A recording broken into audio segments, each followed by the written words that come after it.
My name is Bhimsen Arora, director recce healing clinic, reiki grand master, life coach.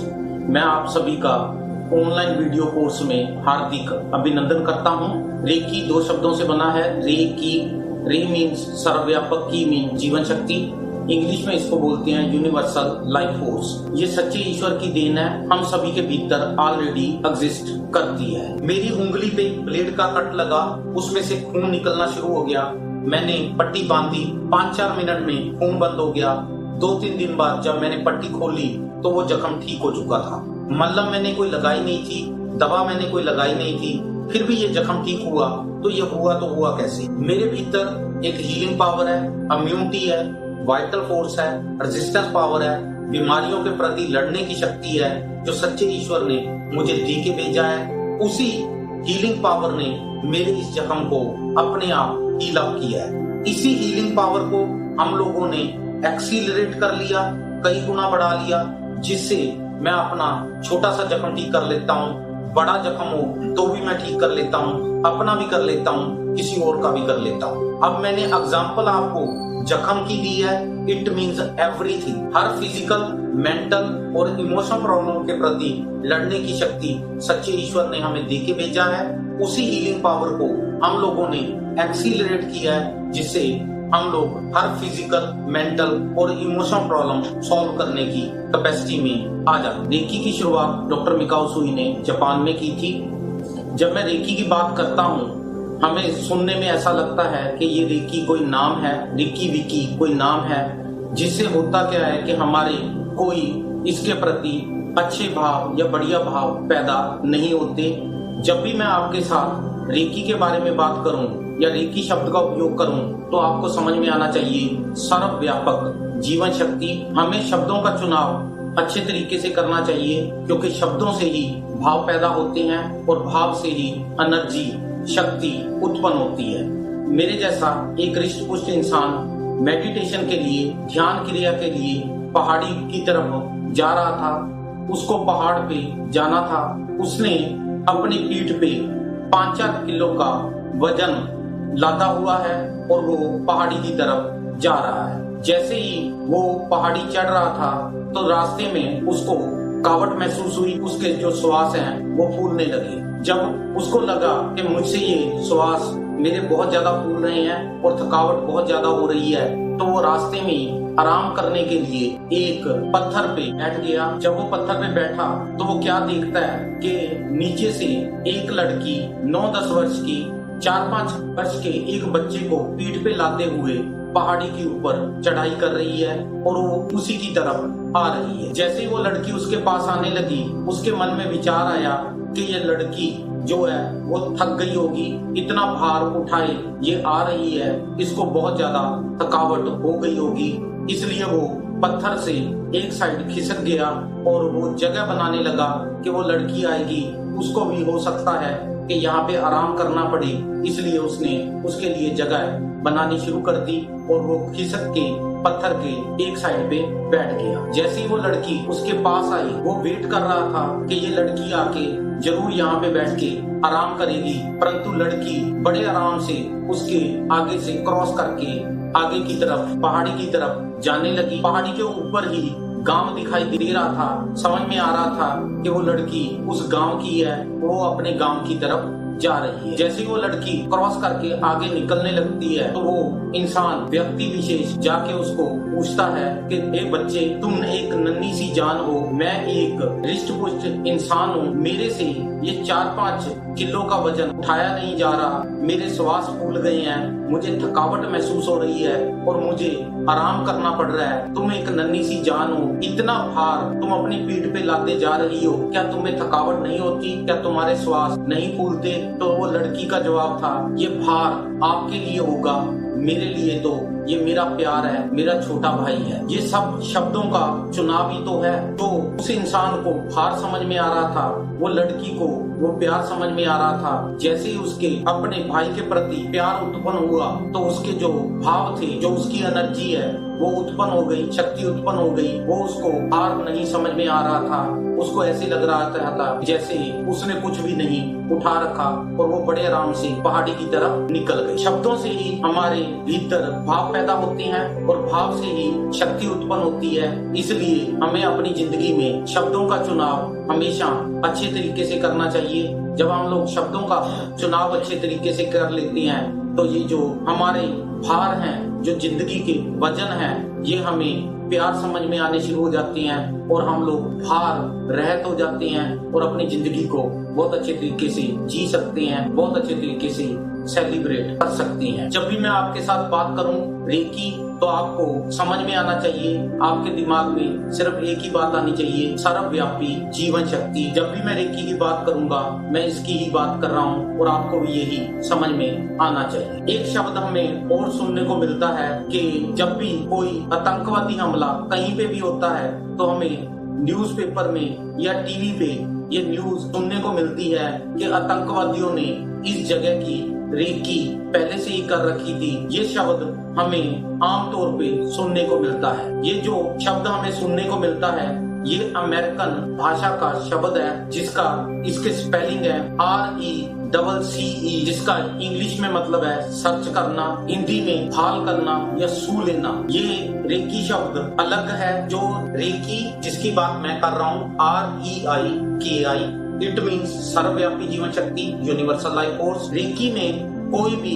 Negative काम possible ही नहीं है। Recce में भले का काम तो आप जितना मर्जी कर सकते हो, इसमें बुरा काम या नेगेटिव कोई काम पॉसिबल ही नहीं है। ये रेकी में हो ही नहीं सकता। रेकी का बैच अटेंड करते ही आपको अपने आप समझ में आ जाएगा मेरी जिंदगी में कुछ अच्छा हुआ तो क्यों हुआ, बुरा हुआ तो क्यों हुआ, जो बुरा हुआ मैं उसको अच्छे में कैसे बदल सकता हूँ और जो अच्छा हुआ उसको और अच्छा कैसे कर सकता हूँ, ये आपको अपने आप में समझ आ जाएगा। रेकी एक प्योर साइंस है, ना तो ये कोई वहम है, ना ये कोई जादू है, ना मंत्र है, ना कोई टोना है। रेकी एक हीलिंग पावर है, ये इंसानियत की भलाई के लिए है। रेकी में ये कोई धर्म भी नहीं है। धर्म भी आपका अपना, जिस धर्म को आप मानते हो, गुरु भी आपका अपना, जिस गुरु को आप मानते हो। रेकी एक हीलिंग पावर है, इंसानियत की भलाई के लिए ही है। रेकी को कोई भी सीख सकता है।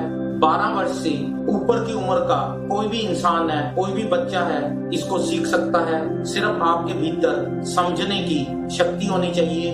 आप किसी बात को समझ सकते हो तो आप रेकी सीख सकते हो। रेकी हमारी फिजिकल, मेंटल, इमोशनल किसी भी टाइप की कोई भी बीमारी है उसको ठीक करने में सहायता करती है। इससे हम लोग अपनी तो बीमारियां ठीक कर ही लेते हैं, हम किसी और की भी बीमारियां बड़े आराम से इससे ठीक कर लेते हैं। रेकी इवन डिस्टेंस में, एब्सेंट में भी काम करती है। जब पेशेंट हमारे सामने है तो हम लोग उसको ठीक कर सकते हैं। जब पेशेंट हमारे सामने नहीं है, वो कहीं हमारे से बहुत दूर बैठा है, एब्सेंट है, तो भी हम लोग इससे उस पेशेंट को ठीक कर सकते हैं। रेकी हमारे मेडिटेशन लेवल को इम्प्रूव करती है, हमारे ध्यान के स्तर को अच्छा करती है, ये हमारे स्पिरिचुअल लेवल को भी ग्रो करती है, ये हमारे आध्यात्मिक स्तर को भी ऊपर उठाती है। रेकी एक प्योर साइंस है। साइंस कोई भी होती है वो डिवाइन ही होती है। रेकी भी एक डिवाइन साइंस है। स्पिरिचुअलिज्म भी एक साइंस ही है। जो साइंस को हम लोग जानते हैं ये उस स्पिरिचुअलिज्म बड़ी साइंस का एक छोटा पार्ट है। स्पिरिचुअलिज्म एवरीथिंग है। जिस साइंस को हम लोग जानते हैं वो समथिंग है। स्पिरिचुअलिज्म प्योर साइंस है और रेकी भी एक साइंस है। साइंस कोई भी हो वो डिवाइन ही होती है। आप जिस साइंस को जानते हो, एलोपैथी, होम्योपैथी, आयुर्वेद, एक्यूप्रेशर, आप किसी भी साइंस को जानते हो, ये सब डिवाइन ही है। क्योंकि ये जो साइंसेस हमारे पास पहुंची हैं ये उस सच्चे ईश्वर की कृपा से ही पहुंची हैं। जब इंसान इस धरती पे आया, शिकार करता था, कच्चा मांस खाता था, अग्नि भी नहीं थी कि वो मांस को पका के खा पाए। जब उसको पहली बार पका मांस खाने को मिला तो उसको मांस बहुत टेस्टी लगा, बहुत अच्छा लगा, तो उसने उस आग को संभाल के रख लिया। पहली बार उसको आग मिलने में हो सकता है 500 साल लग गए हों, 1000 साल लग गए हों। जब उसको वो मिली आग तो उस आग से उसने बेनिफिट लिया, उसका खाना अच्छा हो गया, डाइजेस्टिव सिस्टम को भी काम कम करना पड़ा और उसको इजीली उसका खाना उसको डाइजेस्ट हो जाता था। फिर उससे वो आग मिस हो गई, गुम हो गई।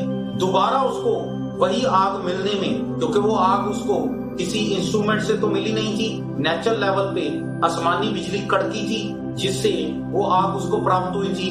दोबारा उसको वही आग मिलने में हो सकता है 100 साल लगे हों, 200 साल लगे हों। जब उसको दोबारा वो आग मिली तो उसने फिर इस्तेमाल किया। फिर उसको आग कैसे पैदा करती हैं? वो आग पैदा करने में 100 साल लग गए कि 200 लग गए कि 500 साल लग गए। फिर उसने पत्थर घिस के आग पैदा की। ये पत्थर घिस के आग पैदा की, उसको अब आग पैदा करनी आ गई थी और वो उसके जीवन का हिस्सा बन गई। आज की डेट में आग हमारे लिए क्या है? लाइटर जगाते हैं, तुरंत आग मिल जाती है। माचिस की तीली लगाते हैं, आग मिल जाती है। हमारे लिए ये छोटा सा काम है, पर एक जब हमारे पुरखों ने ये शुरू की, जब उनको पहली बार मिली, तो उनके लिए तो भैया ये 500 साल 1000 साल का प्रोसेस था। इट मीन्स क्या है? इट मीन्स ये है कि ये जब सच्चा ईश्वर चाहता है तो वो चीज हमारे पास पहुंच जाती है। जब सच्चा ईश्वर नहीं चाहता तो उसके लिए हम लोग हजारों साल भी तड़प सकते हैं। ऐसे ही हम लोग हथियारों की बात करें तो पहले वो लकड़ी से हथियार करता था,